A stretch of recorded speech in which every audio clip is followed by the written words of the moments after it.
JBN, we keep you informed. I'm Michelle Jones, and in the news, policeman shot, gun stolen in attempted robbery in St. Elizabeth.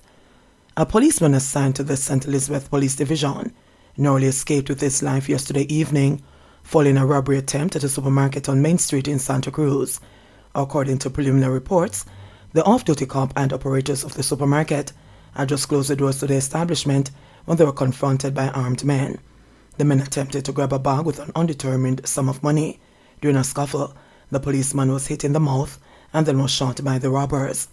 The supermarket operators and a number of bystanders were forced to take cover. The gunman escaped with the policeman's gun, minus the cash. The injured policeman was taken to hospital. A police source revealed that there were reports that a civilian was shot and injured during the melee. However, it's understood that no one has come forward with any such report. It's understood that this is a second robbery attempt at the supermarket in less than a year. Recent crime statistics were January 1 to September 1, 2022, and the corresponding period in 2021 reveal a more than 200% increase in reported robberies for St. Elizabeth. The period under review highlighted 31 robberies compared to 13 last year. 30-year-old businesswoman on cocaine possession charges. Detectives assigned to the Narcotics Police Division on Friday charged 30-year-old Tashika Grant, a businesswoman of Warrington Terrace, Kingston 5, with breaches of the Dangerous Drug Act. According to police reports, Grant arrived at the Norman Manley International Airport in Kingston and checked into board a flight to Fort Lauderdale in the United States of America at about 9 a.m. on Thursday, September 1. During routine security checks, it was discovered that Grant had several packages of cocaine concealed on her body. The cocaine seized reportedly weighed approximately 1.05 kilograms and has an estimated street value of $30,000 or $4,230,000 Jamaican dollars, the police said. Grant was subsequently taken into custody. She was charged with possession of cocaine, dealing in cocaine, attempting to export cocaine, and conspiracy to export cocaine, following a question and answer interview in the presence of her attorney. She is booked to appear before the Kingston and St. Andrew Parish Court on Wednesday, September 7. Dismembered body of man found in abandoned car. The dismembered body of a man was found in an abandoned car in the Mona area, St. Andrew, early this morning. The deceased, whose head and hands were severed, is yet to be identified. The discovery was made sometime after midnight by a police team that was on patrol along Mona Road. The team reportedly became suspicious after seeing the grey Toyota Sienna, which had no license plates, in the vicinity of the Mona Reservoir. Investigations are ongoing. 15-year-old boy shot dead in Trenchtown. A 15-year-old boy was shot dead by gunmen in a section of Trenchtown in South St. Andrew on Friday night. The deceased is Nevada Maitland, otherwise called Teflon, a student of Tivoli Gardens High School. Police reports said that Maitland was sitting along 4th Street in Trenchtown shortly after 10 p.m. when a lone gunman walked up and opened gunfire, hitting him in the head. The teenager was later pronounced dead. The police are monitoring the area to quell any reprisal that may follow from the killing of the student. Death threats have been reportedly issued to the family of a man known as Shamar, who was being fingered as the main suspect behind the fatal shooting. The Kingston Western Police are probing the incident. Man dies after being hit by a taxi in Trelawney.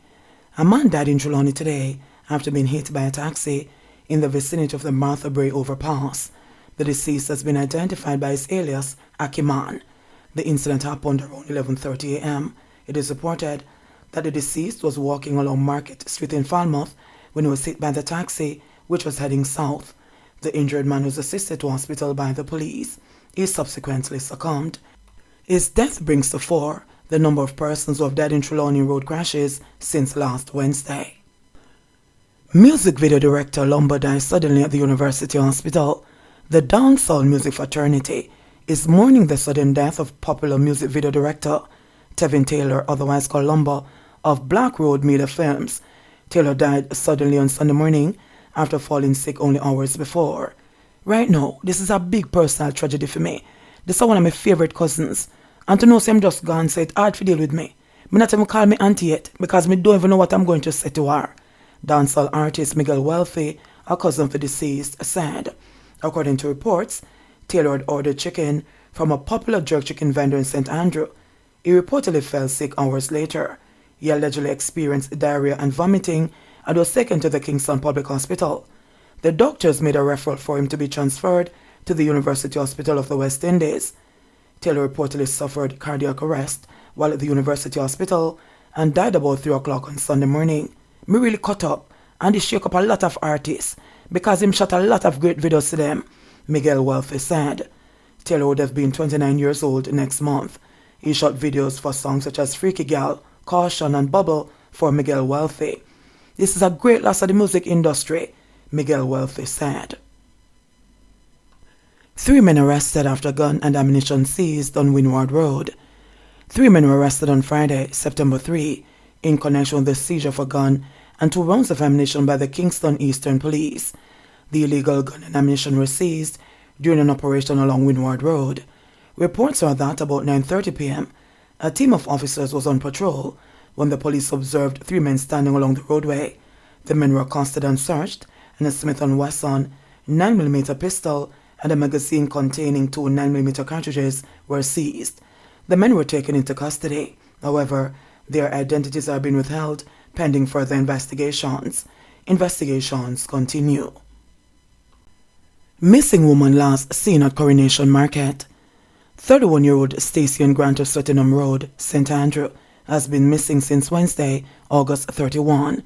She's of brown complexion, stout build, and about 167 centimeters, or 5 feet 6 inches tall. Reports from the Hunts Bay Police are that about 9 p.m., Grant was last seen in the Coronation Market in downtown Kingston. She was wearing a red blouse and red tights. She has not been heard from since then. Anyone knowing the whereabouts of Stacey and Grant is being asked to contact the Hunts Bay Police at 876-923-7111, the Police 119 emergency number, or the nearest police station. 12-year-old aces pep after house destroyed by fire, mother shot, sister's death. A series of tragic events, heavy enough to break the strongest mind, gave Tasha Lee Nichols reason to push hard and excel. The 12-year-old's life was uprooted after her mother's house was destroyed by a fire in 2020. The following year, she had to act quickly and aid her mother was shot in the leg while they were both at home. Following that, Tasha Lee lost her 1-year-old sister. Today, Tasha Lee is smiling from ear to ear, having aced her primary exit profile examination and landed a spot at her first choice, Wolmer's High School for Girls. I feel great because I know that I've done my best. I feel wonderful. Preparing for exam wasn't rough for me because with my teachers and my friends, they helped me. I also joined a study class with my friends, so it wasn't bad for me. It was great, Tasha Lee said. She recalled her mom being at work on July 8 when the PEP results were released. She received her results while she was at home with her aunt and described it as a joyous moment. She was so excited, she jumped, she screamed, all of those stuff. She said, good job, congratulations. And she was cheering me on and she was happy, the 12-year-old related. Tasha Lee scored 369.3. The perfect score is 400. The PEP exam score is used to place students in secondary schools across Jamaica. She also performed better than 85% of the 35,292 students who sought the exam this year. She scored 352 in maths, 313 in science, 334 in language arts, and 342 in social studies. Additionally, she has been awarded a scholarship from her school, Windward Road Primary and Junior High. Bubbling with pride, Tasha Lee said that the scholarship is a big plus. The scholarship makes me feel great because it helps my family, and it really shows me that I can be much more in life, she said. Her mother, Trudy Gillespie, couldn't help but marvel at her daughter's determination following this series of mishaps. I lost my house in Bull Bay in November 2020, and then I moved in with my mom for a little while, and then I got shut up September last year. The house got shut up, and my daughter was at home with me, and she was the one who was there for me. She assisted me in that moment. She tied up my foot and talked to me and made calls. She called my mother and family members, Gillespie said, noting that after that incident, she relocated again. Her daughter's academic success, she related, came as a pleasant and well-needed surprise. Me proud, she excellent, I can't find the words because I never expect it, but I know she's a determined child.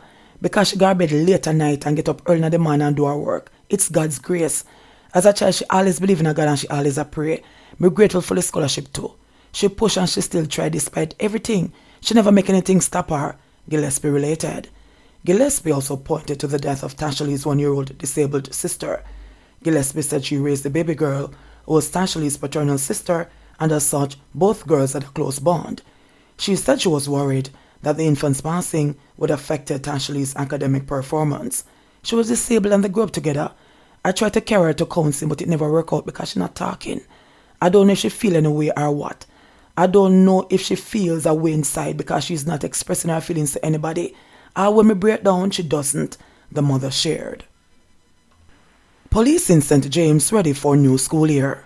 Deputy Superintendent of Police in charge of the St. James Community Safety and Security Branch, Angela McIntosh Gale, says the unit is in a state of readiness for the new school year, which begins on Monday, September 5. McIntosh Gale said the police will be out in their numbers from as early as 6:30 a.m. to ensure a smooth flow of traffic. Additionally, she indicated that officers will be going into the various schools across the parish to engage students and staff on safety protocols, updating emergency contacts, participating in devotional exercises, and more to keep them safe. We'll have persons going into the schools to speak with the principals, address students, and we're doing it for the entire week, and we'll continue for maybe 2 weeks, McIntosh Gale outlined in an interview with JIS News.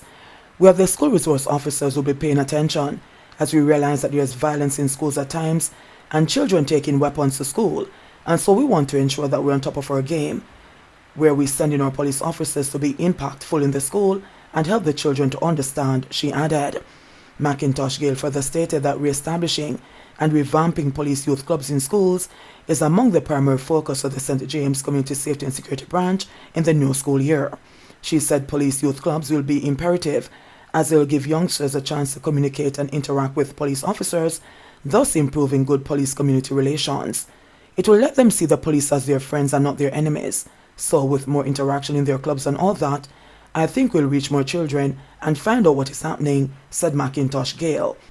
She added that the branch recently concluded a youth summer camp in the Norwood and Salt Spring communities, where youngsters who took part were happy, felt a sense of belonging, and opened up to the police. So we see that getting the children in one space, speaking to them more and more, it will help them. Some will have a little fight, of course, but after asking them questions, ask them how they feel, let them apologize and all of that. It was a different set of children, McIntosh Gale pointed out. For 2 weeks, we saw change in behavior, a lot of changes, and so this program just adds value to what we're doing, she added, noting that similar results will be reached with the police youth clubs in schools. Jamaica reports 79 new COVID-19 cases, 5 new deaths. The Ministry of Health and Wellness reported 79 new COVID-19 cases on Saturday, September 3, bringing the infection total to 150,180. The new cases comprise 47 females and 32 males, with ages ranging from 3 years to 96 years. 5 new deaths reported, bringing the total death toll to 3,267. The cases were recorded in Kingston and St. Andrew 20, St. Catherine 8, St. James, St. Elizabeth and Clarendon 4 each, Trelawney, St. Thomas and St. Anne 1 each, Manchester 15, St. Mary 9, Portland and Westmoreland 6 each. The deaths reported are a 90-year-old male from St. James who died in March 2022, an 84-year-old female from St. Anne who died in August 2022, a 95-year-old male from St. Catherine who died in August 2022, a 73-year-old female from St. Catherine who died in August 2022, and an 85-year-old female from St. Catherine who died in September 2022. There were 86 recoveries in the last 24 hours, bringing the total to 97,012. Currently, 124 people are hospitalized, 42 of whom are moderately ill, 2 severely ill, and 6 in critical condition. Jamaica's positivity rate for the latest round of testing is 17.5%. JBN, we keep you informed. Please remember to subscribe, like, share, leave us a comment, and click the notification bell to receive our daily news items.